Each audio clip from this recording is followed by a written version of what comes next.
네, 시작할게요. 이번 시간에는 96페이지 질소산화물 오존 광학반응 광학스모그 파트부터 나가도록 할게요.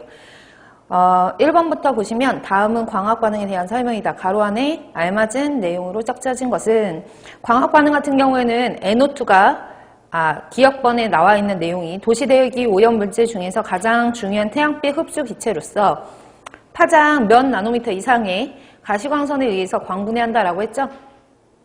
가시광선 같은 경우에는 대략적으로 400나노미터 이상을 말하잖아요. 그래서 그것만 아셔도 파장 범위를 헷갈리지 않으실 수 있고요.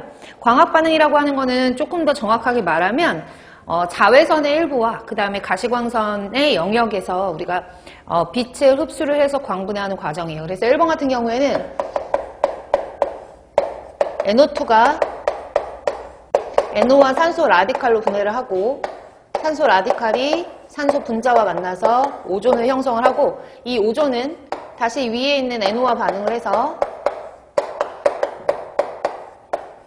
NO2와 산소로 계속적으로 순환을 하잖아요. 그렇죠? 이런 광분해 반응에서 이용하는 거는 정확하게는 약 대략적으로 한 202에서 422 나노미터 정도의 400나노미터 넘어가면 가시광선이거든요. 그래서 정확하게는 자외선 영역과 가시광선을 이용해서 우리가 광분해된다라고 보셔야 돼요. 그럼 정답은 NO2가 광분해하는 거니까 앞에 있는 기역번은 NO2가 되는 거고 뒤에 있는 가시광선은 420나노미터가 정답이 되겠죠. 그래서 정답은 4번이고요.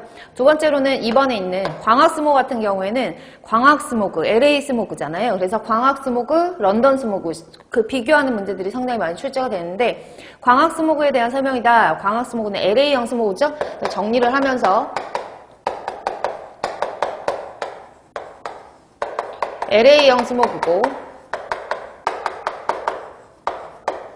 두 번째로는 주로 이른 아침에 형성이 된다.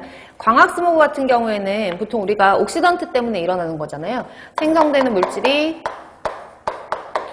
옥시던트 등에 의해서 일어나는 거기 때문에 옥시던트의 가장 대표적인 물질이 오존이고 오존 같은 경우에는 주로 한낮에 많이 생성이 되기 때문에 한낮에 발생한다라고 보셔야죠. 오존의 경우에는 보통 12시부터 증가를 해서 오존의 경우에요. 2시경에 최대가 된다라고 다 알고 계시니까 광학스모그를 다시 한번 오존과 연관지어서 알아두시고요.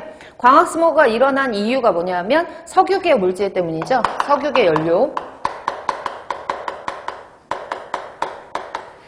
자동차의 사용이 급증되면서 LA형 스모그가 발생을 했어요. 그리고 4번에 보시면 광학스모그는 질소산화물과 탄화수소의 농도가 높을 때 광학반응을 일으켜서 발생한다. 맞죠? 그래서 질소산화물과 녹스, 석유계 연료부터 기인한 녹스와 탄화수소에 의해서 오존이라든지 각종 펜이라든지 PB젠, 염화나이트로실 이런 등등등등의 2차 오염물질들의 생성으로 인해서 생성된 것이 광학스모그다라고 보시면 될 것 같아요. 광학스모그 같은 경우에 또 알고 계셔야 되는 거는 주로 한낮에 발생한다고 그랬고 계절적인 측면으로 보면은 여름에 발생하겠죠. 그래서 한낮에 여름에 일사가 강할 때 많이 발생을 하고요. 그래서 이 정도로만 기억을 해놓으시면 광학스모그는 정리가 될 것 같네요. 광학스모그에 대한 내용들 보시고 하나만 더 얘네들은 역전의 형태를 띌 때 침강역전